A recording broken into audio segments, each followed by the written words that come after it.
ధన్యవాదాలు తెలియజేస్తున్నాము. జ్ఞానాన్ని ప్రపంచానికి అందించాలని ప్రతినిత్యము ఎంతో కృషి చేస్తున్న తటవర్తి దంపతులు రాఘవరావు సారు, రాజ్యలక్ష్మి అమ్మకి ధన్యవాదాలు తెలియజేస్తున్నాము. అలాగే ఇంత అద్భుతమైన పిరమిడ్ని కట్టి లోక కళ్యాణం కోసం అందరూ బాగుండాలి, అందరూ ఆనందంగా జీవించాలి అని ఇక్కడ చూడండి, ఎంతో మారుమూల ప్రాంతంలో మనం ఒక చిన్న పని చేయాలంటేనే 100,000 ఖర్చు అవుతాయి. అటువంటిది ఇంత పెద్ద పిరమిడ్ని కట్టి మీరు ఉపయోగించుకొని మీ అందరూ ఆరోగ్యంగా ఆనందంగా ఉండాలని లోక కళ్యాణం కోసం కృషి చేస్తున్న భాస్కరానంద సారు, వారి కుటుంబ సభ్యులు, వారందరికీ ఒకసారి గట్టిగా ధన్యవాదాలు. మన ఇంట్లో మన కోసం మనం ఒక పని చేసుకోవాలంటేనే లెక్కలేసుకుంటాం, అవునా కదా? మరి అటువంటిది 10 మంది బాగుండాలి అని లోక కళ్యాణం కోసం ఇంత గొప్ప కార్యక్రమాలు చేస్తున్నారు. దాన్ని మనం ఉపయోగించుకోవాలి. ఎందుకు ఉపయోగించుకోవడం లేదని సార్ చూడండి ఎంత వేదన చెందారు. ఇంత అద్భుతంగా పిరమిడ్ కట్టాము, మీకు కావలసిన సౌకర్యాలన్నీ చేస్తున్నాము, భోజనాలు ఏర్పాటు చేస్తున్నాము. కనీసం పౌర్ణమి రోజన్నా వచ్చి ఇక్కడ కూర్చొని ధ్యానం చేసుకొని సబ్జెక్ట్ నేర్చుకోండి అని చెప్తున్నారు. ఎందుకంటే ధ్యానం అన్నది ఎంత గొప్పది అనేది మీకు అర్థమైతే మీరు వస్తారు, మీతో పాటు ఇంకొక 10 మందిని తీసుకొస్తారు. ధ్యానం చేసి మేము ఎంతో అద్భుతంగా ఆనందంగా ఉన్నాము, మీరు కూడా రండి అని. ఆ సత్యాన్ని మేము గ్రహించాం కాబట్టి మనం చెప్పాలి, అందరూ బాగుండాలి అన్న తపనతో ఎవరెవరు ఎంత చేయగలుగుతున్నారో తన్ చేస్తా ఉన్నాం. కాబట్టి దీన్ని మీ అందరూ కూడా వినాలి. క్లాస్ ఎందుకు అంటే ధ్యానం చేస్తే శక్తి వస్తుంది. ఆ శక్తిని మనం ఏ విధంగా ఉపయోగించుకోవాలి ఆ తెలియనప్పుడు ఏముంది, వెళ్తాము, కాసేపు కళ్ళు మూసుకొని కూర్చుంటాము, ఏదో అలసట తీరిపోతుంది. అక్కడికి పోయినప్పుడు మనసు కాసేపు ప్రశాంతంగా ఉంది. ఆ చిన్న పాయింట్ మాత్రం పట్టుకుంటారు, నిద్రపోతున్నారో ధ్యానం చేస్తున్నారో ఏదో ఒకటి. అక్కడికి వెళ్ళినప్పుడు కాసేపు ప్రశాంతంగా ఉంది కాబట్టి వెళ్ళాలి అనేది అర్థమైంది కాబట్టి మీరు వచ్చారు. అది అర్థం కాకుంటే మీరు వచ్చి ఉండదు. కానీ సత్యం ఏంది అనేది తెలుసుకున్నారంటే అరే ఇంత గొప్పదా ధ్యానము, అయితే మనం వెళ్ళాలి. మనతో పాటు మన కుటుంబ సభ్యుల్ని, స్నేహితుల్ని, బంధువుల్ని ఎవరు అవకాశం ఉంటే వాళ్ళకి చెప్పి రండి, మీరు కూడా ఆనందంగా ఉంటుంది అని మీరు తీసుకొస్తారు. ఆడ చూడండి వెంకటేశ్వర స్వామి ఎంత చిరునవ్వుతో ఎంత అద్భుతంగా ఉన్నారు. ఆయన ముఖాన్ని చూసారా, ఎంత ఆనందంగా ఉన్నాడు. మనం కూడా ధ్యానం చేస్తే అంతటి ఆనందం వస్తుంది, మనం కూడా అలా తయారవుతాం. ఆ ఆనందాన్ని మేము రుచి చూసాం కాబట్టి మీ అందరూ కూడా ఆనందంగా ఉండాలి అనేసి మా ప్రయత్నం. దీన్ని మీ అందరూ అర్థం చేసుకొని మీరు ఆచరణలో పెట్టుకొని ఆనందాన్ని 10 మందికి మీరు కూడా పంచాలి. కాబట్టి ధ్యానం చేసేటప్పుడు ధ్యానం చేయాలి, సబ్జెక్ట్ వినేటప్పుడు వినాలి, విన్నదాన్ని అర్థం చేసుకొని దాన్ని ఆచరణలో పెట్టుకోవాలి. పెట్టుకున్నప్పుడు మాత్రమే మీరు కూడా ఆ గోవిందుడిలాగా నవ్వుతూ తయారవుతారు. ఓకేనా? పత్రిజీ గారు మనకి ఎంత అద్భుతమైన శ్వాస మీద ధ్యాస అన్న జ్ఞానాన్ని ఇచ్చారు. ఎందుకు మనం ఇప్పుడు ఎందుకు అనే విషయం గురించి తెలుసుకుందాం. వారేం చెప్పారు? ధ్యాన జగత్, శాకాహార జగత్, పిరమిడ్ జగత్ అని చెప్పారు. అంటే ఎందుకు చెప్పారు? అదేదో టైంపాస్కి ఏదో చెప్పాలని చెప్పారా? కాదు, అందులో ఏదో గొప్పతనం ఉంది కాబట్టే ఆ గొప్పతనం మనకి ఉపయోగపడాలి, అందరూ ఆనందంగా జీవించాలి అని గురువు గారు ధ్యాన జగత్, శాకాహార జగత్, పిరమిడ్ జగత్ ఈ 3 చెప్పారు. వాళ్ళు భగవద్గీతలో కృష్ణ పరమాత్మ చెప్పేశారు. ఏం చెప్పారు? ఎప్పుడైతే భూమి మీద అధర్మం ఎక్కువైపోతుందో, ఎప్పుడైతే సాధు సజ్జనులకి కష్టం అనేది వస్తుందో అప్పుడు నేను మళ్ళీ జన్మ తీసుకుంటాను అన్నారు. భగవంతుడికి మన మీద ఎంత దయ అంటే తల్లిదండ్రికి కూడా తమ పిల్లల మీద అంత దయ ఉండదు. పిల్లలు ఏదైనా తప్పు చేస్తానే అప్పుడే వీళ్ళు నా కొడుకు కాదు, వీళ్ళు నా కూతురు కాదు, మీరు నా వాళ్ళు కాదు అని ఎక్కడ వాళ్ళు అక్కడ కట్ చేసేస్తాం. కానీ భగవంతుడికి మనం ఎన్ని తప్పులు ఎన్ని పొరపాట్లు చేసినా నా పిల్లలు బాగుండాలి అని ఆయన మళ్ళీ మళ్ళీ మళ్ళీ జన్మ తీసుకుంటూనే ఉంటాడు. కానీ అది అర్థం చేసుకునే శక్తి మనకి లేదు. ఆ శక్తి మనకి ఎప్పుడు వస్తుందంటే ధ్యానం చేసినప్పుడు మాత్రమే వస్తుంది.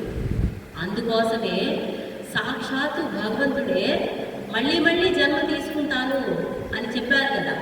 కాబట్టి ఆయన సద్గురువు రూపంలో భూమి మీదకి వస్తారు. మనం ఎంతోమంది సద్గురువుల గురించి విన్నాము. ఒక రామకృష్ణ పరమహంస అయినా, వివేకానందుడైనా, షిరిడి సాయినాథుడైనా, ఇలా ఎంతోమంది ఎప్పటికప్పుడు జన్మ తీసుకుంటూ జ్ఞానాన్ని అందిస్తూనే ఉన్నారు వాళ్ళు. కానీ అది అర్థం చేసుకునే శక్తి మనకి లేదు. గుడికి వెళ్ళిపోయాము, కొబ్బరికాయ కొట్టేసాము, 4 కిలో పూలు రేపు 100 రూపాయలంట, ఈ రోజైతే తక్కువ రేటుకి వస్తాయి కాబట్టి అని 20కో 30కో తెచ్చి ఫ్రిడ్జ్లో పెట్టేసి ఆ పువ్వు ఎండిపోతే దానికి ఒక రెక్క తీసేసి దానికి నీళ్లు చల్లేసి అది కుళ్ళిపోయిందా బాగుందా అవన్నీ సంబంధం లేదు.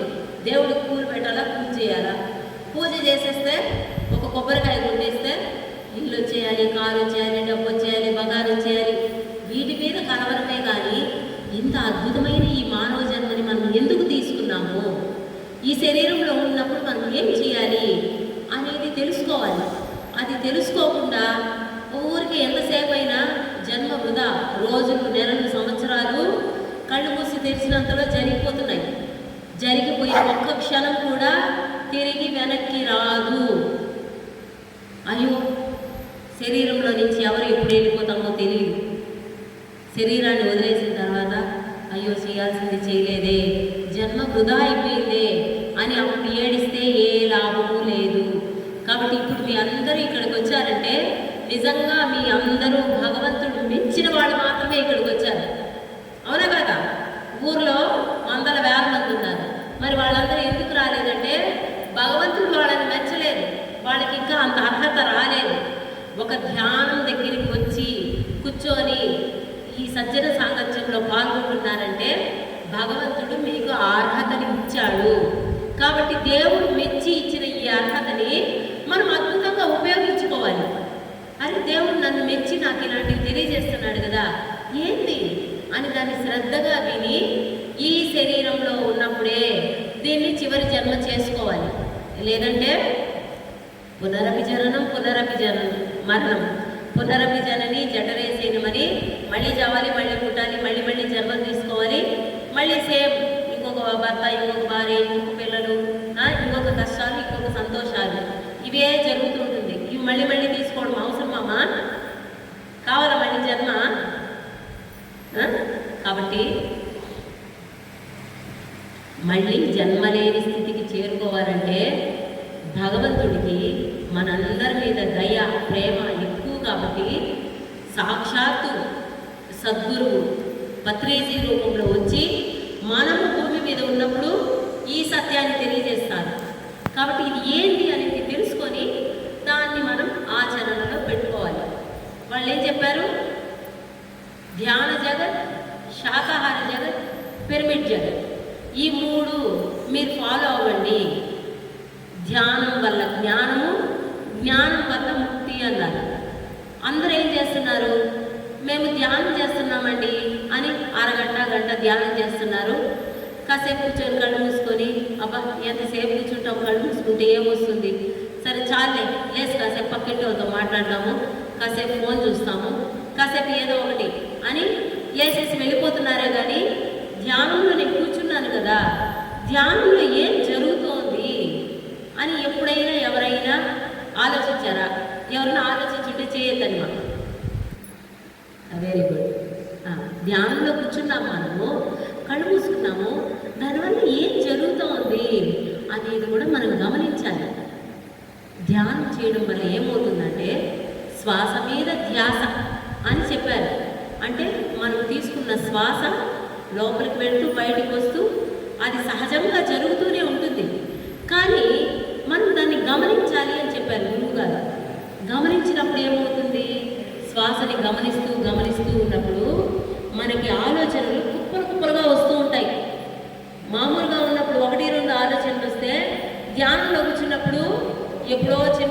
గత జన్మ కూడా గుర్తొస్తాయి. అందువల్ల ధ్యానంలో కూర్చొని వస్తున్న ఆలోచనలన్నింటినీ సాక్షిగా చూస్తూ ఉన్నప్పుడు కొంతకాలానికి ఆలోచన ఆగిపోతుంది. ప్రతిదానికి 40 రోజులు టైం చెప్పారు. చాలీసా, హనుమాన్ చాలీసా, అయ్యప్ప మాల వేసిన, గోవింద మాల వేసిన, ఏది చేసినా ఏం చేస్తారు? 40 రోజులు వేస్తారు. అవునా కదా? మండల దీక్ష. కాబట్టి ఎప్పుడైతే మనం ధ్యానాన్ని మొదలుపెట్టి పొద్దున ఒకసారి, సాయంత్రం ఒకసారి, ఎవరి వయసు ఎంతో అంతసేపు ధ్యానం చేశామంటే చేయగా ఏమవుతుంది? ఈ 40 రోజుల్లో మనలో ఉన్న అనవసరమైన వ్యర్థమైన ఆలోచనలన్నీ వెళ్ళిపోయి ఈ మనసు అనే చెత్త డబ్బా ఖాళీ అయిపోతుంది. ఎప్పుడైతే ఈ చెత్త డబ్బాని మనం ఖాళీ చేస్తామో, ఖాళీ అయినప్పుడు ఏం చేయొచ్చు? అందులో మంచి వస్తువులు పెట్టచ్చు, చెడ్డ వస్తువులు పెట్టచ్చు. అందువల్ల ఎప్పుడైతే ఖాళీ అవుతుందో అప్పుడు ఈ విశ్వమంతా విశ్వమయ ప్రాణశక్తితో ఉంది. ఆ విషయం మనకు తెలియదు. కానీ మనం నిజంగా ధ్యానం చేస్తూ మన శ్రద్ధ అంతా ఎరుకతో ధ్యానం చేసినప్పుడు ఆ కాస్మిక్ ఎనర్జీ మన శరీరంలోకి ప్రవహించేది కూడా మనం తెలుసుకోగలుగుతాము. ఈ రోజు నుంచి మీరు ధ్యానంలో కూర్చున్నప్పుడు నా శరీరంలో ఏమైనా మార్పు వస్తూ ఉందా, ఏమన్నా జరుగుతూ ఉందా అన్నది గమనించుకోవాలి. ఏది గమనించకుండా ఊరికే కళ్ళు మూసుకొని కూర్చొని నిద్ర వస్తే నిద్రపోవడము, లేదంటే ఏదో కాస్త మెలకుగా ఉన్నట్టు ఎరుగుతూ ఉండడము. అయిపోయింది, ధ్యానం వేసేసినాను, ఈరోజు గంట చేసినాను, 2 గంటలు చేసినాను, 10 సంవత్సరాల నుంచి 20 సంవత్సరాల నుంచి ధ్యానం చేస్తున్నాము, మాకు ఏ మార్పు రాలేదండి, మాకేమీ జరగలేదండి అంటారు. ఎందుకంటే చేయాల్సిన విధంగా చేస్తేనే ఫలితం వస్తుంది. ఏదో ఒకటి చేసేసినామంటే రాదు. వంట కూడా మనము శ్రద్ధగా మనసు పెట్టి ఎర్రగడ్డ ఎంత వేగాలి, టమోటా ఎంత వేగాలి, ఎప్పుడు ఉప్పు వేయాలి, ఎప్పుడు కారం వేయాలంటే అది టేస్టీగా తయారవుతుంది. అన్ని గమనిస్తూ ఏమి మార్పు జరుగుతోంది అన్నదాన్ని గమనించుకునే ప్రయత్నం చేయండి. ఎప్పుడైతే ఆ విధంగా సాధన చేస్తారో అప్పుడు ధ్యానం వల్ల జ్ఞానము అన్నారు. ఆ జ్ఞానం ఏంటి అనేది నెక్స్ట్ తెలుసుకుందాం. కాబట్టి ధ్యానము ఎందుకు గొప్పది అంటే, కృష్ణ పరమాత్మ భగవద్గీత చెప్పిన 36 సంవత్సరాల తర్వాత అర్జునుడు అడుగుతాడు, బావా యుద్ధం జరిగేటప్పుడు నువ్వు చెప్పావు, కానీ అప్పుడు నేను శ్రద్ధగా వినలేకపోయాను, కాబట్టి ఇప్పుడు ఒకసారి చెప్పండి ఎందుకు ఈ ధ్యానము అని అడుగుతాడు. అప్పుడు ఆయన చెప్తాడు అనమాట, పూజకోటి సమం స్తోత్రం, స్తోత్రకోటి సమం జపం, జపకోటి సమం ధ్యానం, ధ్యానకోటి సమోలయ అని చెప్తారు. ఇది ప్రతి ఒక్కరూ నేర్చుకోవాలి. ఎందుకంటే పూజ చేస్తే మనకి ఎందుకు చేస్తాము? భగవంతుడు మనకి ఏదో ఒక ప్రయోజనాన్ని ఇస్తాడు, కాబట్టి మనం పూజ చేయాలి, ఈ కష్టాలు ఈ బాధలు పోవాలి అని ప్రతి ఒక్కరూ పూజ చేస్తున్నాము. కానీ భగవంతుడికి మన మీద దయ ఎక్కువ. అందుకని ఆయన ఏం చేశాడు, కొంతమంది పిల్లలు ఏం చేస్తారు, 7th క్లాస్ ఎగ్జామ్ రాస్తానే వాళ్ళకి బాగా తెలివైన పిల్లలు అయితే డైరెక్ట్ 10th పర్మిషన్ తీసుకుంటారు, చూస్తున్నారు కదా. అదేవిధంగా ఇంటర్ డిగ్రీ రాసేసి 15 సంవత్సరాల్లోనే సివిల్ సర్వీసెస్ రాశారు, అలా వెళ్ళిన పిల్లల్ని కూడా చూసాం కదా. అదేవిధంగా భగవంతుడు అయ్యో నా పిల్లలు పూజలు చేసి చేసి అలసిపోతున్నారు, ఇంకా చాలు పూజ చేసింది అని ఆయన మన మీద ధైర్యం ఇచ్చినప్పుడు పూజ కోటి సమం స్తోత్రం, ఒక్క స్తోత్రం చదివితే 1,000,000 సార్లు దీపం వెలిగించి పూజ చేసిన దాంతో సమానము అన్నాడు. ఒక విష్ణు సహస్రనామం కానీ, ఒక లలితా సహస్రనామం కానీ, ఎన్నో ఉన్నాయి కదా స్తోత్రాలు, ఒక్కసారి చదివామంటే 1,000,000 సార్లు దీపం వెలిగించిన దానితో సమానం. ఇప్పుడు దీపం వెలిగించి పూజ చేస్తూ కూర్చుంటారా, స్తోత్రం చదువుతారా? స్తోత్రాలు చదువుతారా? ఓకే. ఇప్పుడు మళ్ళీ ఏం చెప్పారు, 1,000,000 స్తోత్రం సమో జపః అన్నారు. అంటే 1,000,000 సార్లు స్తోత్రాలు చదివితే ఎంత ఫలితమో, ఒక్కసారి హరే కృష్ణ మహామంత్రం తెలుసు కదా అందరికీ, ఇస్కాన్ వాళ్ళు చేస్తారు, మాల మీద ధ్యానాన్ని భగవంతుడు మనకు అందించాడు. కాబట్టి ఇంత అద్భుతమైన ధ్యాన మార్గంలోకి మనం వచ్చామంటే ఎంతో అదృష్టవంతులు. అయితే ధ్యానం చేసేసాం కదా అయిపోయిందంటే మళ్ళీ అలా కాదు, ధ్యానం చేస్తూ జ్ఞానం పొందాలి. జ్ఞానం పొందినప్పుడు మాత్రమే ఆ ఫలితం మనకు వస్తుంది, మనం అద్భుతమైన ఫలాలని అనుభవించేదానికి అర్హత వస్తుంది. కాబట్టి ధ్యానం ఎందుకు అంటే ఈ పూజలు, స్తోత్రాలు, జపాలు అన్నీ ఇంకా చాలు, ధ్యానం చేయండి అని భగవంతుడు చెప్పాడు. అదేవిధంగా ధ్యానం అంటే కళ్ళు మూసుకొని కూర్చునేది ధ్యానం కాదు. మన మనసు శూన్య స్థితిలోకి వెళ్ళాలి, అంటే సైలెన్స్లోకి వెళ్ళిపోవాలి, అంటే నిశ్శబ్దమే భగవంతుడు. ఇప్పుడు ఇక్కడ గోవిందుడు ఉన్నాడు మన కంటికి ఎదురుగా. ఇప్పుడు మనం ఎవరైనా గొడవపడి జుట్టు పట్టి కొట్టుకున్నాం అనుకోండి, ఆయన లేచి వచ్చి ఆపుతాడా? ఆపడు కదా. అదేవిధంగా ఆయన ఎదురుగానే మర్డర్ జరిగింది అనుకో, ఆయన ఏమన్నా ఆపుతాడా? ఆపడు. అంటే అప్పుడు భగవంతుడు లేడా? ఉన్నాడు. మరి ఎందుకు ఆపడం లేదు అంటే ఆయన చెప్పేశాడు, నీకేం కావాలో నేను అన్నీ ఇచ్చాను, మంచిగా బతికినా నీ చేతిలోనే ఉంది, కొట్టుకొని తలలు పగలు కొట్టుకున్నా నీ చేతిలోనే ఉంది అని ఆయన ఏం ఇచ్చాడు? మంచి ఇచ్చాడు, చెడు ఇచ్చాడు. నువ్వు మంచి దారిలోకి వెళ్తే నీ జీవితం అద్భుతంగా ఉంటుంది, చెడు దారిలో వెళ్తే నువ్వే పాడైపోతావు. కాబట్టి ఫ్రీ వీల్ అంటే నీకు స్వేచ్ఛనిచ్చాడు ఆయన. స్వేచ్ఛనిచ్చి ఆయన గమ్మునే ఇలా కూర్చొని చూస్తున్నాడు. అదేవిధంగా మనం కూడా ఆయన ఎంత సైలెన్స్గా ఉన్నాడో అటువంటి సైలెన్స్లోకి వెళ్ళాలి. ఎప్పుడైతే మన ఆలోచనలన్నీ ఆగిపోయి మనం శ్వాసని గమనిస్తూ పూర్తిగా సైలెన్స్లోకి వెళ్ళిపోతామో అప్పుడు మాత్రమే విశ్వమయ ప్రాణశక్తి మన శరీరంలోకి వచ్చి జన్మ జన్మల నుంచి చేసుకున్న కర్మలన్నీ ప్రక్షాళనయ్యి మనకి జ్ఞానం వస్తుంది. కాబట్టి ధ్యానం వల్ల, జ్ఞానం అంటే ఈ లోపల ఎన్ని ఉన్నాయి చూడండి, ధ్యానం చేయాలి, ఆలోచనలు ఆపుకోవాలి, సైలెన్స్లోకి వెళ్ళాలి. భగవంతుడు అంటే నిశ్శబ్దమే భగవంతుడు. ఆయన ఏ విధంగా అయితే ప్రశాంతంగా కూర్చోన్నాడో ఆ విధంగా మనం కూడా ఏ ఆలోచనలు లేకుండా ప్రశాంతంగా సైలెన్స్గా ఎప్పుడు ఉంటామో అప్పుడు మాత్రమే మనము సత్యాన్ని గ్రహించుకునే శక్తి వస్తుంది మనకి. మిగతా అప్పుడు ఏదో విన్నాము, అది ఏదో ఒక కథలాగా విన్నాము, వెళ్ళిపోయాము. కానీ ఈ విన్నదాన్ని మనం అనుభవపూర్వకంగా తెలుసుకోవాలంటే అటువంటి సైలెన్స్లోకి వెళ్ళాలి. కాబట్టి ధ్యానం ఎందుకంటే సైలెన్స్లోకి వెళ్ళడం కోసము, ఈ అనవసరమైన ఆలోచనలన్నీ తీసేయడం కోసము. అప్పుడు మాత్రమే ధ్యానం యొక్క ఫలితము మనకి వస్తుంది. కాబట్టి ఇక్కడి నుంచి ధ్యానం మీరు చేస్తున్నారా, కళ్ళు మూసుకొని నిద్రపోతున్నారా అన్నది మీకు మీరే చెక్ చేసుకోవాలి. అదేవిధంగా ధ్యానం అంటే ఏంటంటే ఇప్పుడు మనం పడుకుంటాము, పడుకుంటూనే మనకి ఎన్నో కళలు వస్తూ ఉంటాయి, అవునా కదా. అదేవిధంగా ఒక్కొక్కసారి డీప్ స్లీప్ అంటే ఇంకా మనం ఎలా నిద్రపోతున్నామో కూడా మనకు తెలియదు అనమాట. అంత ఒళ్ళు తెలియని నిద్రపోయాను అంటాము. మరి ఒళ్ళు తెలియకుండా నిద్రపోతే ఎవరికి తెలుస్తూ ఉంది? పొద్దున్న లేచి అబ్బా నేను ఎంత హాయిగా ఎంత ప్రశాంతంగా నిద్రపోయాను అంటాము. మరి ఎవరు చెప్తున్నారు మీకు మీరు అంత ప్రశాంతంగా నిద్రపోయినారని? మన లోపల ఉన్న మన అంతరాత్మ చెప్తోంది మీరు హాయిగా నిద్రపోయారు అని. మరి అటువంటి ప్రశాంతత ధ్యానంలో రావాలి. అది ధ్యానం అంటే. అది మీకు అర్థమవడం కోసం నేను చెప్పాను. ప్రశాంతమైన నిద్ర ఏ విధంగా ఉంటుందో అదేవిధంగా మనం ధ్యానంలో కూర్చున్నప్పుడు ఏ విధమైన ఆలోచనలు లేకుండా ప్రశాంతమైపోవాలి. అది ధ్యానము. ధ్యానం అంటే ఏందో అర్థమైందమ్మా? కాబట్టి ధ్యానం అంటే ప్రశాంతత. కాబట్టి పత్రికారు ఏం చెప్పారంటే ధ్యాన జగత్ అన్నారు. ఆ ధ్యానం ఏంటి, ఎలా చేయాలి, ఎలా చేసినప్పుడు ఆ ఫలితాలు మనకు వస్తాయి అన్నది ఇప్పుడు మనం చెప్పుకున్నాం.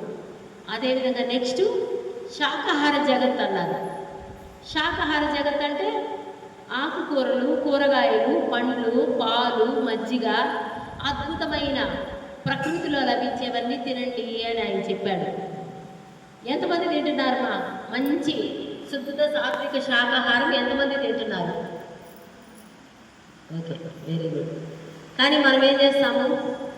ఏముంది ఎంతసేపు అయినా ఈ ఆకుకూరలు చప్పగా మంచిగా బిర్యానీ చేసుకొని, మంచిగా చికెన్ ఫ్రై చేసుకొని, మంచిగా ఎగ్ కర్రీ చేసుకొని తిందాము అని తినేసాం, జన్మలో తినేసాము. కానీ భగవంతుడికి మన మీద దయ, స్వామి నాకెందుకు ఈ కష్టాలు, నాకెందుకు ఈ బాధలు, నేనేం తప్పు చేసినాను, నేనేం పాపం చేసినాను అని ఆయన క్వశ్చన్ వేస్తున్నామే. కానీ తప్పేంది మనకు తెలియదు. అలా 7 జన్మల్లో ఏడిస్తే, ఎన్ని జన్మలు? 7 జన్మల్లో ఏడిస్తే అప్పుడు మాత్రమే సద్గురువు రూపంలో భగవంతుడు వచ్చి మనకి విషయాలు చెప్తాడంట. నాయన, మాంసం తింటే మీకు పాపాలు కర్మలే వస్తాయి. సాటి ప్రాణిని అయ్యో అని దయ లేకుండా దాన్ని ముక్కలు ముక్కలుగా నరికేసి వేడేళ్లలో ఉంచేసి ఈకలు పీకేసి మంచిగా తినేసి ఏందో నాకు ఒళ్ళొప్పులు, నాకేందో ఆరోగ్యం బాగాలేదు అంటే మరి మనం ఎలా హ్యాపీగా ఉంటాము? మనం ఏం చేస్తాము? మనం ఆ ఫలితాన్ని తీసుకుంటాము. వేప విత్తనం నాటితే ఏం చెట్టు వస్తుంది? ఏం చెట్టు వస్తుంది? వేప చెట్టు వస్తుంది. అదే మామిడి విత్తనం నాటితే మామిడి చెట్టు వస్తుంది. మరి మనం వేప విత్తనం నాటేసి నేను మామిడి పండు తినాలనుకున్నాను, వేప విత్తనాలు వస్తున్నాయి అంటే ఎలా వస్తుంది మామిడి పండు? కాబట్టి మనం ఏం చేస్తామో మన జీవితంలో అదే వస్తాయి. అది ఎవరికి తెలియక అబ్బా నేను ఎంత మంచిదాన్ని, నాకెందుకు ఇటువంటి సమస్యలు కష్టాలు వస్తున్నాయి, దేవుడు లేడు, ఏమీ లేడు, దేవుడికి దయ లేదు, 100 రూపాయల పూలు అమ్మితే కూడా తీసుకొచ్చి నేను పెట్టి పూజ చేస్తున్నాను కదా, దేవుడికి ఏమన్నా దయ ఉందా? అరటి పండు పెట్టాను, చక్కెర పొంగలు చేసి పెట్టాను, పాలు పండ్లు అన్నీ పెడుతున్నాను, ఎన్ని పెట్టినా దేవుడికి ఏ మాత్రం జాలి దయ లేదు. ఈ పూజ ఆపేస్తే పోయింది. సరే, ఈ దేవుడు వెంకటేశ్వర స్వామికి పూజ చేసి చేసి నాకు ఏ ఫలితము రాలేదు, కాబట్టి రేపు నుంచి ఈశ్వరుడికి పూజ చేస్తా. ఈశ్వరుడికి మొక్కి మొక్కి ఈశ్వరుడికి కూడా దయ లేదు, అమ్మవారికి పూజ చేస్తా. అమ్మ డబ్బులు అమ్మ డబ్బులు అమ్మ డబ్బులు అమ్మ. ఈ అమ్మవారు కూడా లాభం లేదు. ఎన్ని పూజలు చేసినా అమ్మవారు నేను అడిగిన డబ్బు ఇవ్వడం లేదు. ఏం చేస్తాము అని ఆలోచిస్తే అప్పుడు చెప్తారనమాట, మీరు క్రిస్టియానిటీలోకి మారండి, మీరు ముస్లింలోకి మారిపోండి, ఇటువంటివి కూడా వస్తాయన్నమాట. అంటే అప్పుడు నీ దేవుడు ఏం చెప్పాడు? ఇది ఉందా, అయితే మన కష్టాలు పోతాయా? సరే పోన్లే, మనం క్యాస్ట్ కూడా మారిపోదాం, దేవుళ్ళందరినీ మార్చేసి ఇంకొక మతంలోకి మారిపోదాము అని అలా మారిపోయే వాళ్ళు కూడా ఉన్నారు లేదా? అంటే మనం ఎంతసేపు అయినా మనం అడిగినవన్నీ దేవుడు ఇచ్చేసేయాలి. అంతేగాని నాకెందుకు రావడం లేదు, నేనేమైనా తప్పు చేస్తున్నానా అని ఎవరికి వాళ్ళని వాళ్ళు ప్రశ్న వేసుకోవాలి. కానీ మీరన్నమాట ఎంతసేపు నేను కరెక్టు, దేవుడు లేడు అని డిక్లేర్ చేసేస్తాం. అది మహాపాపం. ఫస్ట్ భగవంతుడు ఉన్నాడు, దేవుడు ఉన్నాడు అనే దాన్ని ఫస్ట్ నమ్మాలి.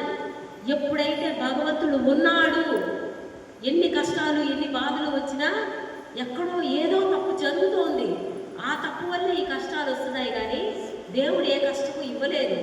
మరి ఎందుకు ఈ కష్టం వచ్చింది నేను తెలుసుకోవాలి అన్న తపన ఉన్నప్పుడు మాత్రమే ఈ ధ్యాన మార్గంలో వస్తారు. అవునా కాదా?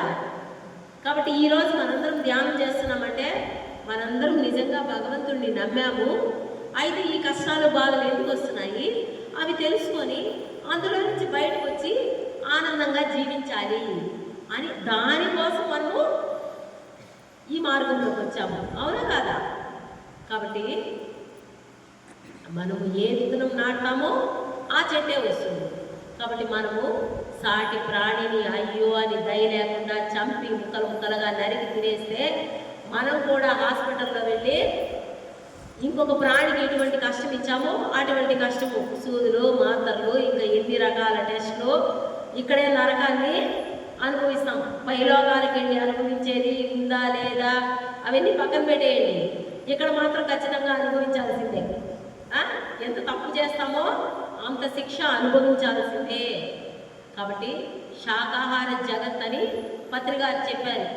ఎందుకు అంటే భగవద్గీతలో కృష్ణ పరమాత్మ చెప్పారు, అహమాత్మ గుడాకేశ సర్వభూత సేస్థిత అహమాదిశ్య మధ్యంచ భూతానామంత ఏవచ అని చెప్పారు. అంటే అర్జున, అన్ని ప్రాణులలో ఉన్న ప్రాణాన్ని నేను అన్నాడు. ఇప్పుడు నేనున్నాను, ఈ ప్రాణం ఉంది కాబట్టి మీ అందరి ఎదురుగా కూర్చొని మాట్లాడుతున్నాను. అది ఈ ప్రాణం వెళ్ళిపోతే ఈ చేతులు ఉంటాయి, కాళ్ళు ఉంటాయి, ఈ శరీరం అంతా ఉంటుంది, కానీ నేను మాట్లాడలేను. ఎందుకు మాట్లాడలేనంటే ఇందులో ఉన్న ప్రాణం బయటకు వెళ్ళిపోయింది కదా. కాబట్టి ఆయన ఏం చెప్పాడంటే అన్ని ప్రాణులలో ఉన్న ప్రాణాన్ని నేను అన్నాడు. అన్ని ప్రాణులు అంటే మనిషి ఒకటే ప్రాణమా? కోడిలో ఉండేది ప్రాణమే, మేకలో ఉండేది ప్రాణమే, చెట్టులో ఉండేది ప్రాణమే, పుట్టలో ఉండేది ప్రాణమే, అంతటా ఉన్నది ప్రాణమే. అది తెలిసి కూడా మత్స్యావతార గోవింద అంటారు, చేపలు కోసుకొని తినేస్తారు కదా. కాబట్టి అందరికీ అన్నీ తెలుసు. అయినా తెలిసి మళ్ళీ తప్పు చేస్తాం. ఎందుకు?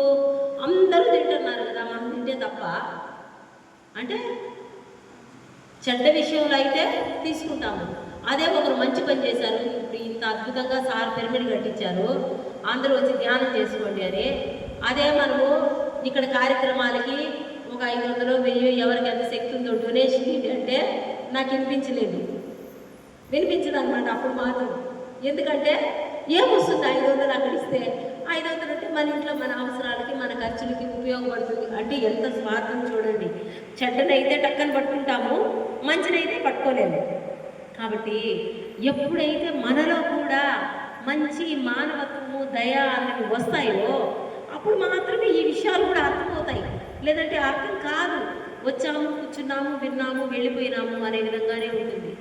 కాబట్టి అన్ని ప్రాణులలో ఉన్న ప్రాణాన్ని నేను అన్నాడు. చేపలు కోసినా భగవంతుడిని కోసినట్టే, మేకలు కోసినా భగవంతుడిని కోసినట్టే. ఎందుకంటే దాన్ని కోసినప్పుడు అందులో ఉన్న ప్రాణం వెళ్ళిపోతుంది కదా. అప్పుడు మనం చేసే తప్ప కాదా? తప్పే. కాబట్టి ఏ ప్రాణిని కూడా చంపి తినకూడదు. ఇది భగవద్గీతలో కృష్ణ పరమాత్మ స్పష్టంగా చెప్పేశాడు. అదేవిధంగా కొంతమంది ఏమంటారంటే, మరి అన్ని ప్రాణులలో ఉన్న ప్రాణాన్ని నేను అన్నప్పుడు మరి చెట్టులో ఉండే ప్రాణం దేవుడు కాదా? మరి ఆకుకూరలు కూరగాయలు అవన్నీ కోసి తినేస్తాం కదా, అక్కడ మాత్రం ప్రాణం లేదా అని ఇలా అంటే పనికిరాని విషయాలు అయితే క్వశ్చన్ చేస్తారన్నమాట. దానికి కూడా మనకి క్లారిఫికేషన్ ఉంది.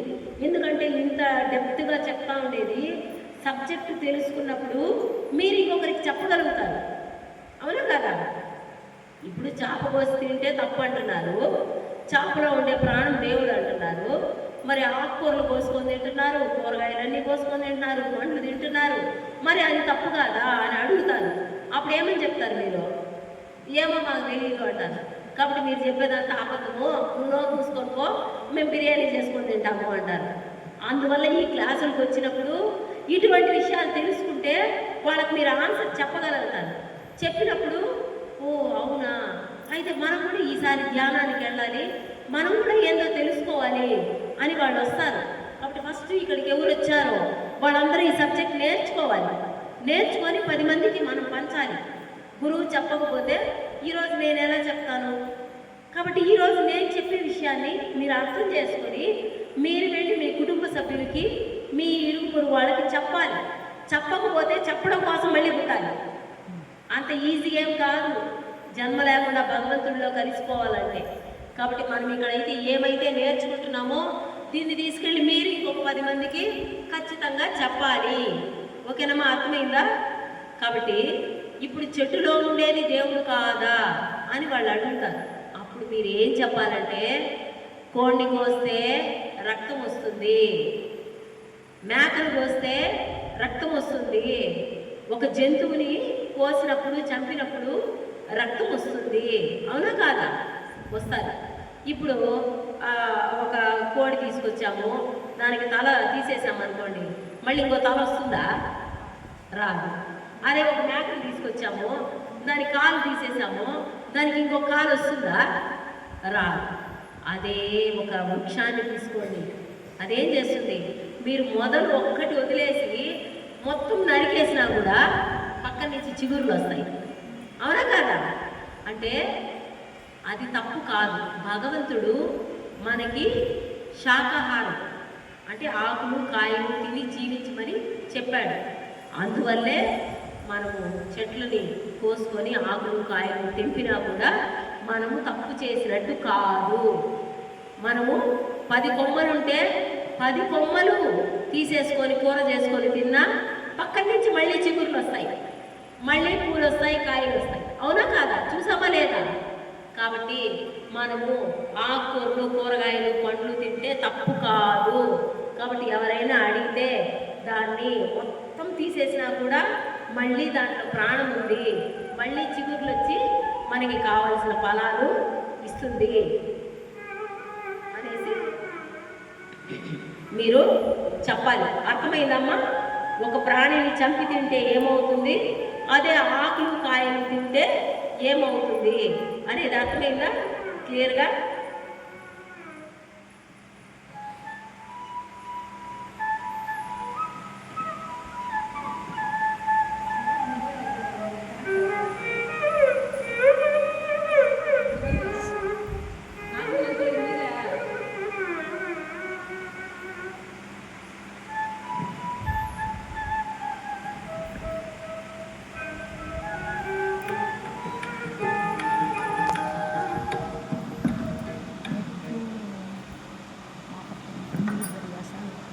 ఓకేనమ్మా?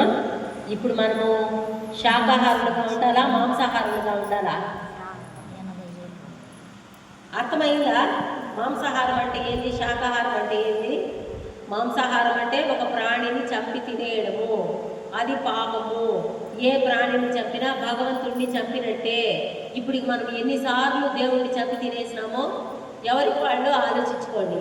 కాబట్టి ఇది అర్థమైందంటే ఇక్కడ ఎవరు తింటా ఉన్నా ఈ క్షణమే అయ్యో భగవంతుడా, తెలిసి తెలియక నేను తప్పు చేశాను, ఈ క్షణం నుంచి ఈ తప్పులో నుంచి నేను బయటకు వస్తాను అని ఎవరికి వాళ్ళు భగవంతుడికి క్షమాపణ చెప్పుకొని శాకాహారులుగా మారిపోండి. శాకాహారము అద్భుతమైన ఆహారం. ఎంత మంచిగా శాకాహారం తీసుకుంటామో ఈ శరీరం అంత అద్భుతంగా పనిచేస్తుంది.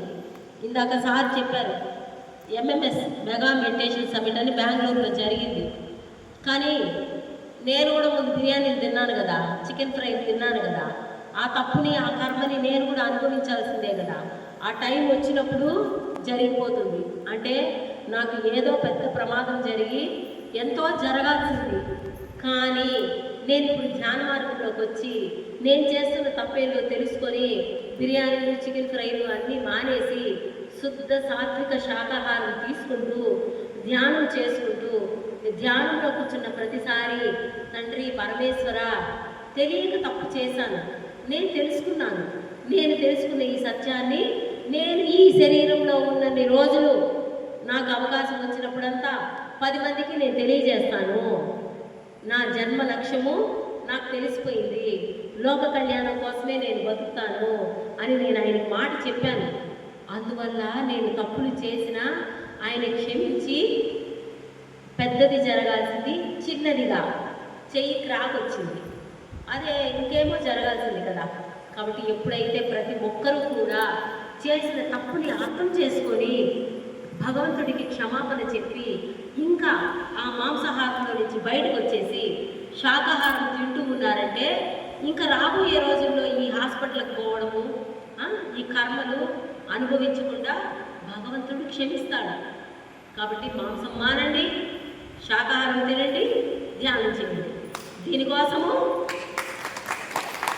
శాకాహార జగత్ అని గురువుగారు చెప్పారు. ధ్యాన జగత్ ఎందుకు, శాకాహార జగత్ ఎందుకు అని తెలుసుకున్నాం. ఈ రెండింటిలో ఎవరికైనా ఏదైనా డౌట్ ఉంటే అడగండి. ఉందమ్మా? అర్థమైందా నీట్గా? ధ్యానం ఎందుకు చేయాలి, శాకాహారం ఎందుకు తినాలి, ఈ రెండు తెలుసుకున్నాము. అదేవిధంగా గురువు గారు ఏం చెప్పారు, పిరమిడ్ జగత్ ఎందుకు, పిరమిడ్లు ఏముంది ఇందులో కూర్చొని ధ్యానం చేస్తే ఏమొస్తుంది అనేది కూడా మనం తెలుసుకున్నాం అనుకో. అరే ఇంత అద్భుతమైనదా పిరమిడ్ అంటే అనేది మీకు తెలిసిందంటే మీరు పౌర్ణమి రోజు కాదు అడుగుతారు, హేమాను సాధు అడిగి మామూలు రోజుల్లో కూడా మేము వచ్చి ఇక్కడ కూర్చొని ధ్యానం చేసుకోవాలంటే మాకు అవకాశం ఉందా, ఇక్కడ బీగాలు తీసి పెడతారా అని ఎప్పుడు అడుగుతారంటే ఇది ఎంత గొప్పది అని తెలిసినప్పుడే అడుగుతారు. అది తెలియదు కాబట్టి వాళ్ళు పాపం భోజనాలు ఏర్పాటు చేసి ఆటోలు పెట్టి ఇన్ని చేసినా రావడానికి ఎవరు ఇష్టపడడం లేదు. ఎందుకంటే అక్కడికి పోతే ఏమొస్తుంది, అక్కడ ఏమైనా సినిమా వేస్తారా, లేదు కదా. పోయి కూర్చోవాలి, కళ్ళు చూసుకోవాలి, ఏదో పెట్టి తినేయాలి వచ్చేయాలి, దానివల్ల ఏం ఉపయోగము, ఎందుకు వెళ్ళాలి ఆ పిరమిడ్లోకి అనుకుంటున్నారు. కానీ ఈ పిరమిడ్ ఎంత గొప్పది అనేది తెలిసిందనుకో అప్పుడు ఎవ్వరు పిలవాల్సిన అవసరం లేదు. అరే ఈరోజు నాకు ఒక 2 గంటల టైం ఉంది, పోయేసి 1 గంట సేపు పిరమిడ్లో కూర్చొని ధ్యానం చేసుకొని రావాలి అని వస్తారు. అందుకోసం వచ్చి ఇటువంటి సబ్జెక్ట్ నేర్చుకోవాలి. పిరమిడ్ జగత్ అని గురువుగారు ఎందుకు చెప్పారంటే, పిరమిడ్లో విశ్వమయ ప్రాణశక్తి అనేది అధికంగా ఉంటుంది. ఇందాక మనం చెప్పుకున్నాం కదా, ధ్యానం చేస్తే మనలోకి విశ్వమయ ప్రాణశక్తి వచ్చి మన కర్మలన్నీ క్లీన్ అయిపోతాయి అన్నాము. మనం ఇంట్లో కూర్చొని ధ్యానం చేసామనుకోండి, ఇంట్లో కూడా చేసుకోవచ్చు. గురువుగారు చెప్పేశారు, స్కూల్లో కూర్చోవచ్చు, పొలంలో కూర్చోవచ్చు, ఇంట్లో కూర్చోవచ్చు, గుడిలో కూర్చోవచ్చు, ఎక్కడైనా కూర్చొని ధ్యానం చేసుకోవచ్చు. కానీ ఇంట్లో కూర్చున్నప్పుడు ఏం చేస్తాము? కళ్ళు మూసుకొని కూర్చున్నప్పటి నుంచి తలుపేసినానా లేదా, ఏమన్నా పిల్లి వచ్చి పాలు తాగేస్తుందా, పొయ్యి మీద ఏమన్నా వంట ఏమన్నా పెట్టేసి ఉన్నానా, లేదు పలానా వాళ్ళు వస్తామన్నారు, వాళ్ళు ఏమన్నా వస్తారా అంటే కూర్చున్నప్పటి నుంచి ఆలోచనల్లోనే ఉంటాం. ఆలోచన రహిత స్థితి ఏర్పడాలంటే అంత ఈజీగా రాదు. మొండిగా పట్టుదలగా నేను సాధన చెయ్యాలి, ఎన్ని పనులున్నా నాకు అవసరం లేదు, చేసేసినాను కానీ ఒక్కటి సేపు కూర్చోవలేను అని మొండిగా కూర్చోగలగాలి. కూర్చున్నా కూడా ఎన్నో డిస్టర్బెన్స్ వస్తాయి. ఎందుకంటే ప్రకృతి అంతా మాయతో నిండి ఉంది. మాయ ఎవరిని అంత ఈజీగా కూర్చోనీదు. సర్లే రేపు చేస్తాంలే. ఇప్పుడు చూడండి, నేను క్లాస్ చెప్తా ఉన్నాను, అక్కడ ఏదో మ్యూజిక్ వచ్చింది. మామూలు అప్పుడైతే సర్లే అని మైకెడి పెట్టి వెళ్ళిపోతాం, సర్లే ఇంకేదో పని ఉందని వెళ్ళిపోతాం. కానీ ఇక్కడ కాబట్టి అమ్మ దాన్ని ఆఫ్ చేయని చెప్పి నేను క్లాస్ చెప్తున్నాను. అది ఇంట్లో అయితే సర్లే మళ్ళీ చూద్దాం. కాబట్టి ఇంట్లో బయట ఎక్కడ ధ్యానం చేసినా మనం ఆలోచన రహిత స్థితికి వెళ్ళాలంటే చాలా టైం పడుతుంది. ఒక్కొక్కసారి ధ్యానం కుదురుతుంది, ఒక్కొక్కసారి ధ్యానం కుదరదు. మళ్ళీ మనమేమంటాము, ఏదో ధ్యానం సరిగ్గానే కుదరడం లేదు, ఈ మధ్య వారం అయిపోయింది, ఈ మధ్య 10 రోజులు అయిపోయింది, నేను ధ్యానమే చేయడం లేదు అంటాము. ఎందుకంటే సృష్టిలోకి అతి గొప్పది ధ్యానం. ధ్యానం చేస్తే జన్మ జన్మల నుంచి తెచ్చుకున్న కర్మలన్నీ క్లీన్ చేసుకోవాలి. ఇప్పుడు అనుభవిస్తున్న ఈ బాధల్ని తగ్గించుకోవాలి. మళ్ళీ కొత్త కర్మలు రాకుండా, మళ్ళీ మళ్ళీ జన్మలు తీసుకోకుండా ఎరుకతో నడుచుకోవాలి. మరి ఇన్ని తెలుసుకోవాలంటే ఎంతో ధ్యానం చేయాలి. 10 నిమిషాలు, అరగంట, గంట ధ్యానంతో మనం ఏమీ సాధించలేము. గంటలు గంటలు ధ్యానం చేయాలి. మనము కుటుంబ బాధ్యతలు ఉన్నాయి, ఆరోగ్య సమస్యలు ఉన్నాయి, డబ్బు సమస్యలు ఉన్నాయి, ఎన్నో సమస్యలు ఉన్నాయి.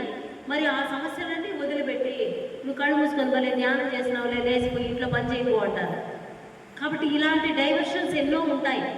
ఇటువంటి వాటన్నింటి నుంచి తప్పించుకొని మనం ధ్యానం చేసి మన కర్మలు క్లీన్ చేసుకోవాలంటే పిరమిడ్లో వచ్చి కూర్చోవాలి.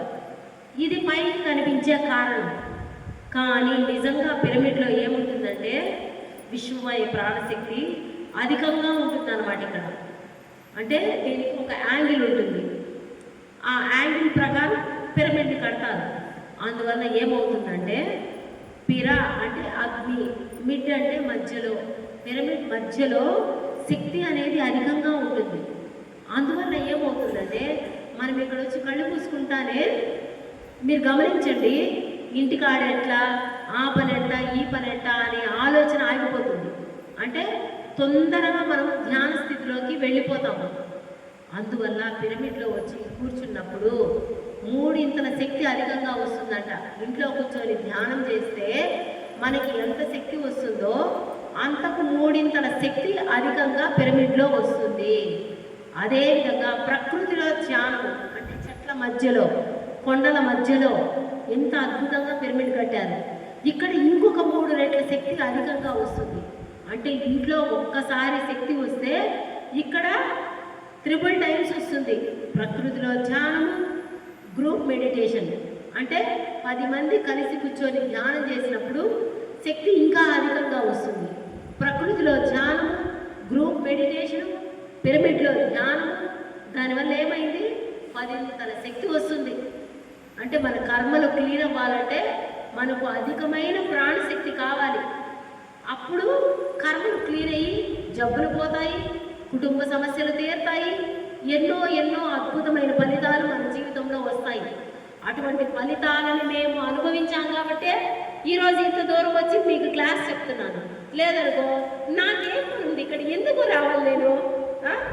మనం ఏమన్నా ఇక్కడ టైం పాస్ కోసం, హరికథ కాలక్షేపం కోసం వచ్చామా? కాదు కదా. ఇది ఎంత అద్భుతమైనది అన్న అద్భుతాన్ని నేను వ్యక్తిగతంగా అనుభవించాను కాబట్టి నేను తెలుసుకున్న ఈ సత్యాన్ని 10 మందికి చెప్పాలి, అందరూ బాగుండాలి అన్న ఉద్దేశంతో నేను ఇచ్చాను. కాబట్టి మీ అందరూ కూడా అవకాశం దొరికినప్పుడంతా వచ్చి పిరమిడ్లో కూర్చొని ధ్యానం చేసి నేను ఇప్పుడు చెప్పిన విషయాలు నిజమా కాదా అని మీరు అనుభవపూర్వకంగా పొందాలి. అప్పుడు నిజమే, ఈ ధ్యానం చాలా గొప్పది, పిరమిడ్లో ధ్యానం చాలా గొప్పది, శాకాహారం చాలా గొప్పది అని తెలుసుకున్నప్పుడు మీరు శ్రద్ధగా పట్టుదలగా ధ్యానం చేసి ఈ జన్మని చివరి జన్మ చేసుకునే ప్రయత్నం మీరు చేస్తారు. మీతో పాటు అరే ఇంత అద్భుతాన్ని మనము అనుభవించి వదిలేస్తే ఎట్లా, 10 మందికి మనం చెప్పాలి అని మీరు ఇంకొక 4 చెప్తారు. అదేవిధంగా చెప్పకపోతే చెప్పడం కోసం మళ్ళీ పుట్టాలంట. కాబట్టి మళ్ళీ పుట్టడం ఎందుకు, అదే ఇప్పుడే చెప్పండి. ఎంతమంది చెప్తారు మా ధ్యానం చేయాలి, శాకాహారం తినాలి, మనందరం ఆనందంగా ఉండాలి, మీ అందరూ కూడా బాగుండాలి, మీరు చెప్తారు లేదు సార్? ఇంకెంతమంది చెప్తారు మా? ఓకే, శాకాహారము ధ్యానము దీన్ని ఎవరు ప్రచారం చేస్తారో వాళ్ళని భగవంతుడు తెచ్చి ఆయనలాగా నవ్వే విధంగా చేస్తాడు. నేను చెప్తున్నాను కదా, ఇప్పుడు నాకు ఇక్కడ చెయ్యి క్రాక్ ఉంది, అయినా కూడా నాకు నొప్పి లేదు, బాధ లేదు, నేను ఆనందంగానే ఉన్నాను. ఎందుకంటే ఆ ఆనందాన్ని భగవంతుడు నాకు ఇచ్చాడు. ఇది మీకు కూడా ఇవ్వాలని నేను ఇచ్చాను. కాబట్టి శాకాహార జగత్, ధ్యాన జగత్, పిరమిడ్ జగత్ అనేది గురువు గారు చెప్పాడు. అది ఎందుకు అన్నది ఇప్పుడు తెలుసుకున్నాము. అయితే ఇక్కడే వచ్చింది చిన్న చిన్న మెలికలు ఉంటాయన్నమాట. ఆ చిన్న చిన్న మెలికల్ని జాగ్రత్తగా పట్టుకోగలగాలి. ధ్యానం చేస్తూ ఉన్నారు కానీ మాకు సమస్యలు పోలేదు, శాకాహారమే తింటా ఉన్నారు అయినా మాకు సమస్యలు పోలేదు, మేము పిరమిడ్లో వెళ్ళి ధ్యానం చేస్తున్నాము అయినా మాకు సమస్యలు పోలేదు అనే వాళ్ళు కూడా చాలామంది ఉన్నారు. ఎందుకు అనేది ఇది కూడా తెలుసుకోవాలి. తెలుసుకున్నప్పుడు మనకి అద్భుతంగా ఆ ఫలితాలు వస్తాయి. అంటే గురువుగారు ఏం చెప్పారు, శాకాహార జగత్ అన్నారు, మేము శాకాహారం తింటున్నాము అయినా మాకు ఫలితాలు రావడం లేదు. ఎందుకు రావడం లేదంటే శాకాహారం తిన్నా అందులో వెల్లుల్లి తినకూడదు అన్నారు, తెలుసు అయినా వెల్లుల్లి తింటున్నారు. అదేవిధంగా మైక్రో ఓవెన్ వాడకూడదు అన్నారు. ఓవెన్లో ఆహార పదార్థాలు పెట్టినప్పుడు ఏమవుతుందంటే అందులో ఉన్న ప్రాణశక్తి వెళ్ళిపోతుంది. అది ఉత్త పదార్థం అన్నమాట. అంటే చెట్టులో నుంచి ఒక కాయ కానీ పండు కానీ కోస్తూనే అందులో ఆ సూర్యశక్తి ఉంటుంది. వెంటనే చేసుకొని తిన్నప్పుడు అది మనకి ఎనర్జీగా మారుతుంది. అదే ఆ కూరగాయలు తెచ్చి ఫ్రిడ్జ్లో పెట్టేసి వారం తర్వాత 10 రోజుల తర్వాత కోసుకొని తింటే అది ఉత్త వంకాయ కూర బెండకాయ కూర అంటామే కానీ అందులో ఏ శక్తి ఉండదు. కాబట్టి ఎప్పటికప్పుడు ఫ్రెష్గా కూరగాయలు తెచ్చుకొని ఈరోజు రేపు అంతే, 1 రోజు 2 రోజులు తినేయాలి. వెళ్ళాలి 2 రోజులు 3 రోజులకు ఒకసారి అయినా తెచ్చుకోవచ్చు. కానీ వారం రోజులు 10 రోజులు ఫ్రిడ్జ్లో పెట్టేసి అందులో ఏ శక్తి లేకుండా అది ఉత్త పదార్థం అవుతుంది. అందువల్ల కూడా మనకి శక్తి రాదు. అదేవిధంగా ఇంకొక పొరపాటు, మనం ఏం చేస్తాము, పిజ్జాలు, బర్గర్లు, నూడిల్స్, గోబీ మంచూరియా, పనికిరాని ఆహారం, అది నోటికి రుచిగా ఉంటుంది అనుకుంటామే కానీ అందులో ఏ శక్తి ఉండదు. కాగిన నూనె మళ్ళీ మళ్ళీ కాంచి చేస్తారు. అవి తెచ్చి తినడం వల్ల ఏమవుతుందంటే మన శరీరంలో ఉన్న ప్రాణశక్తి తగ్గిపోతూ మనలో ఉన్న కణాలన్నీ చనిపోయి అది క్యాన్సర్గా ఇంకా ఎన్ని రకాల జబ్బులు ఉన్నాయో తెలుసు. బీపీ అంట, షుగర్ అంట, థైరాయిడ్ అంట, కొలెస్ట్రాల్ అంట, అన్ని జబ్బులు వచ్చేసి ఇదంతా అబద్ధము. శాకాహారం తింటే మనం ఆరోగ్యంగా ఉంటామన్నారు. అది ఏమీ లేదు. బిర్యానీ తింటే ఆరోగ్యంగా ఉంటాము, బాగా బలం వస్తుంది, దాంట్లో మంచి ప్రోటీన్లు ఉంటాయి.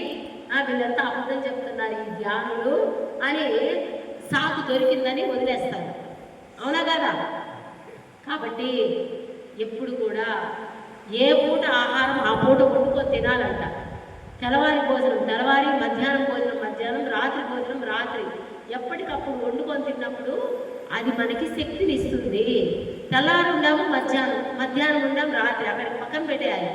అంతేగాని దాన్ని ఫ్రిడ్జ్లో పెట్టి వారం రోజులైనా ఎందుకు వేస్ట్ అని సాంబార్ని వేడి చేసి దాన్ని తినేసి నాకు ఏదో కడుపులో గ్యాస్ట్రైటిస్ వచ్చేసింది, నాకు అరగలేదు, నాకు బాగలేదు అని మళ్ళీ మనమే అంటే ఎప్పుడు కాసుకుంటాం అనమాట. కష్టాలు రావాలనే కాసుకుంటాం, కానీ ఆనందంగా బతకాలని ఎదురు చూడం.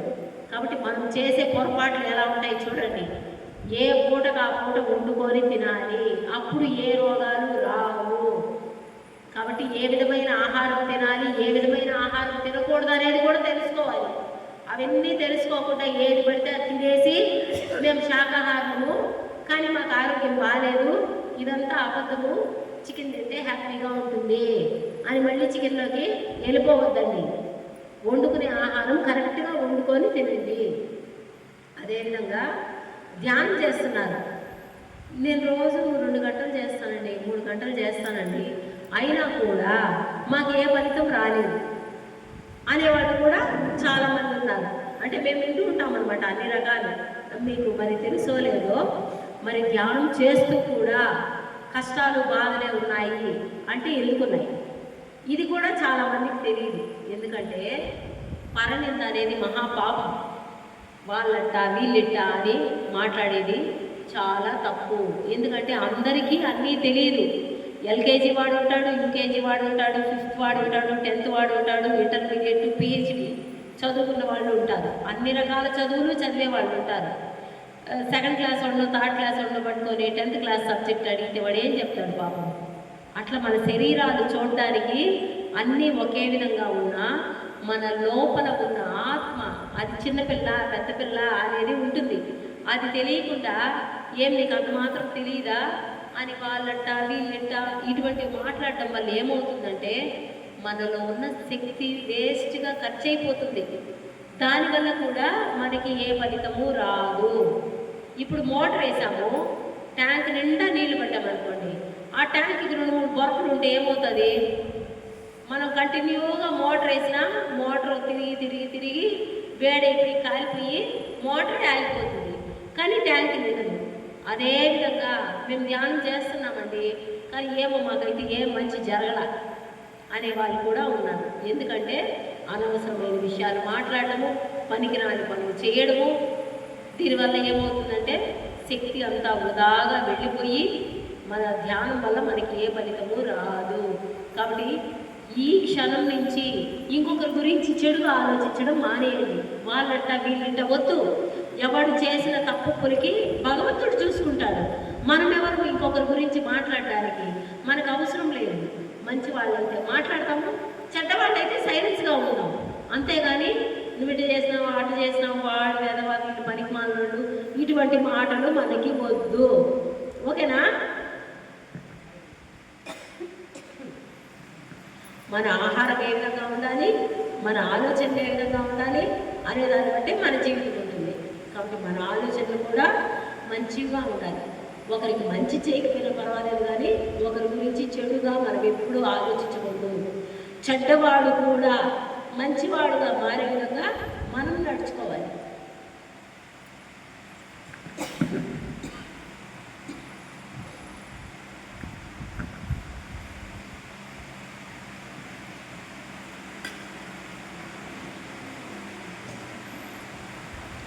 అర్థమైందమ్మా?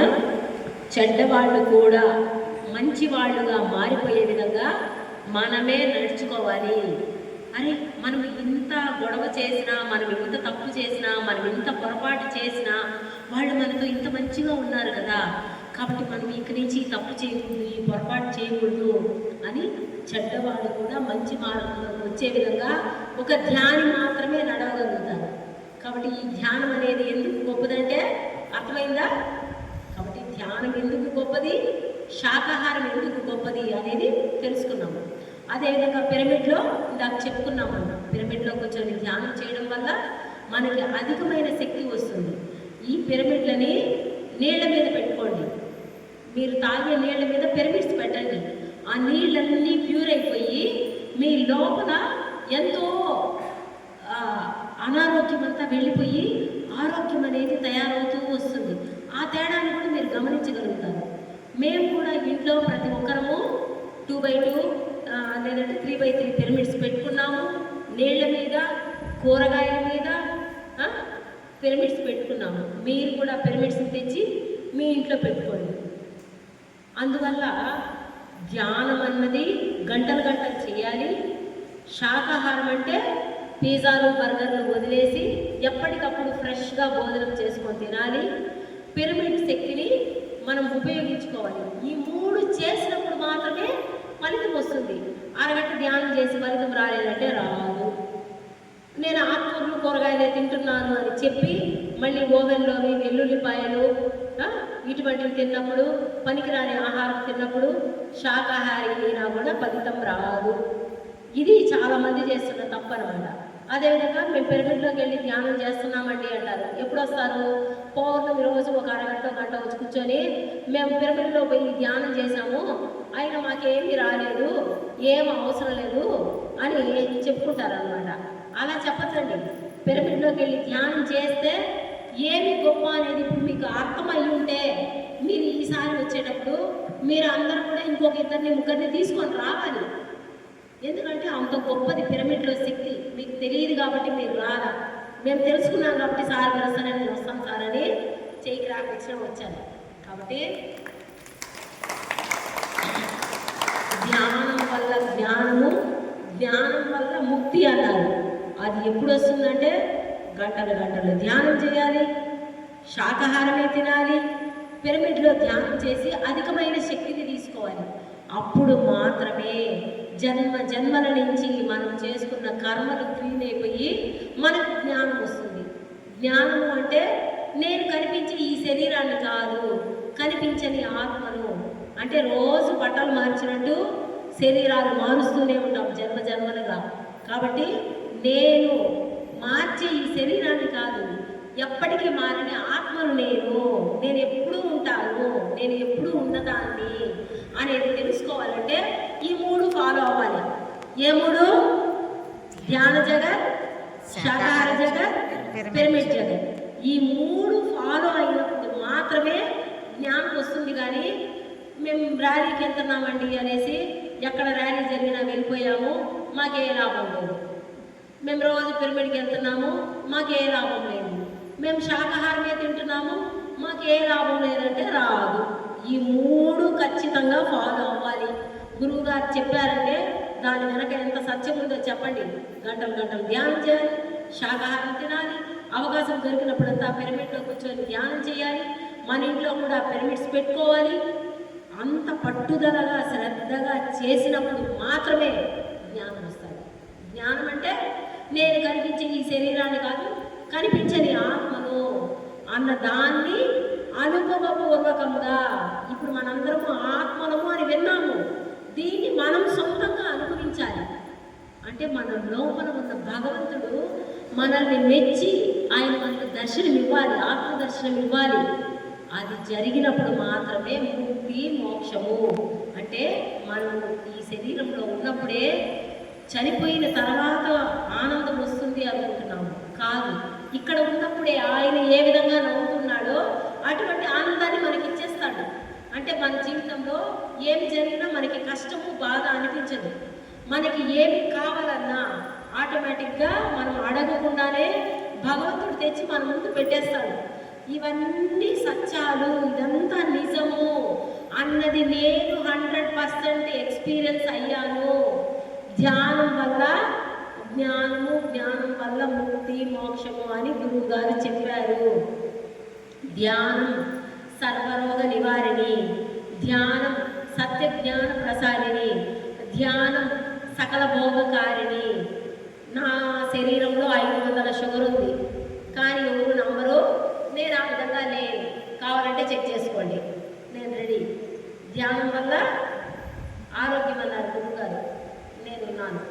అదేవిధంగా ధ్యానం సత్య జ్ఞాన ప్రసాదిని అన్నారు. ధ్యానం చేసి గురువులు చెప్పే క్లాసులు విని అందులో ఉన్న సత్యాన్ని నేను అనుభవపూర్వకంగా ఎక్స్పీరియన్స్ అయ్యాను కాబట్టి ఇంత అద్భుతంగా వచ్చి నేను చెప్తున్నాను కదా. కాబట్టి ధ్యానం వల్ల సత్యాన్ని, ఆ జ్ఞానాన్ని నేను పొందాను. అదేవిధంగా ధ్యానం సకల భోగకారిణి అన్నారు. సకల భోగాలంటే ఏంటి? ఈ మనసు ఆనందంగా ఉండడమే బాగు. ఇప్పుడు మన ఎదురుగా పంచభక్ష పరమాన్నాలు ఉన్నాయి. షుగరు తినకూడదు, ఏం చేయాలా? ఏం లాభం?